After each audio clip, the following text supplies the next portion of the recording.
ole du saka ral te lel chun hian thil thon pek ti hiron request a ma ang le lunga ya trani tum te hian ti hi ti ani tura khan nga ya christian lu number somli paria te la hi mang ang le lunga ya tran i tum te hian ti tur nge nianga mang ang le lunga ya tran i tum te hian ka zo chunga khana dik ve ve the ya ang po ni se tran ani mela mang ang le lunga ya tran ni tum te hian ani mai mela ni tran ni lavin asap la chuan when upon life's billows you are tempest tossed ti khania billows si chu tui phone ti na nia waves ti na han mai life's billows chu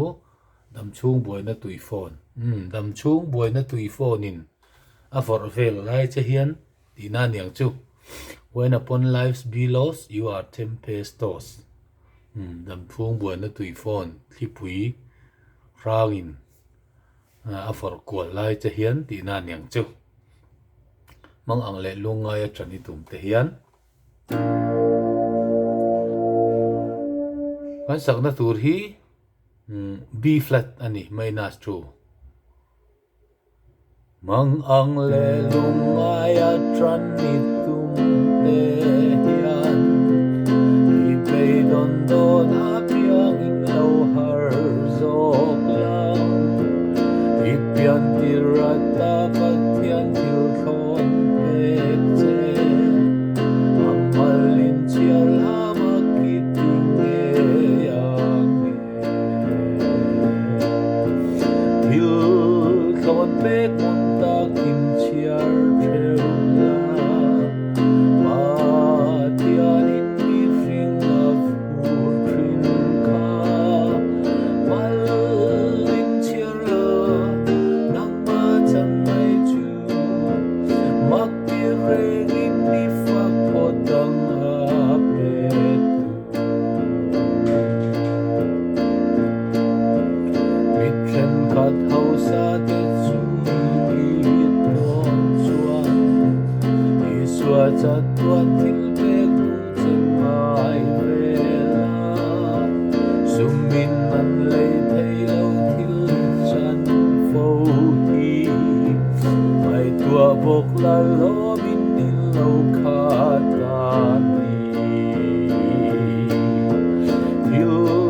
thon pek mun ta kim chiar theu la patian in mi ring a vut in kha malin chia la nang ma chan mai chu mak ti reng in mi fa potang a pet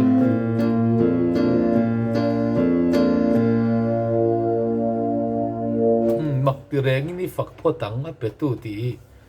a hriat thiam thei nga a le tu hi i zo sap tharania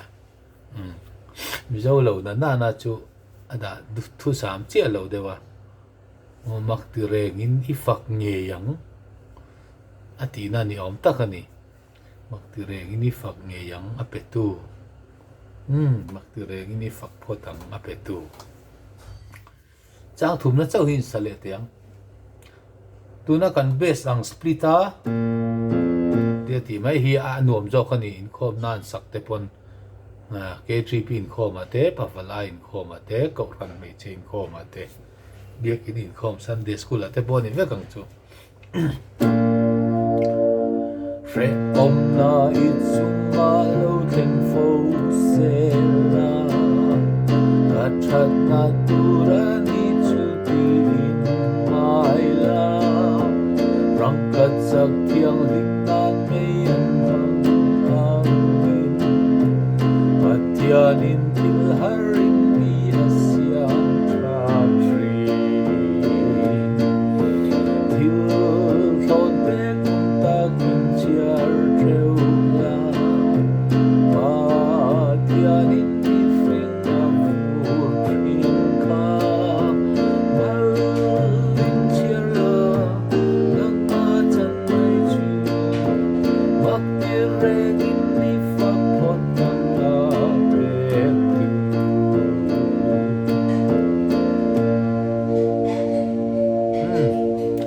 tok photang aron request tu kha du saka ral te le chun ani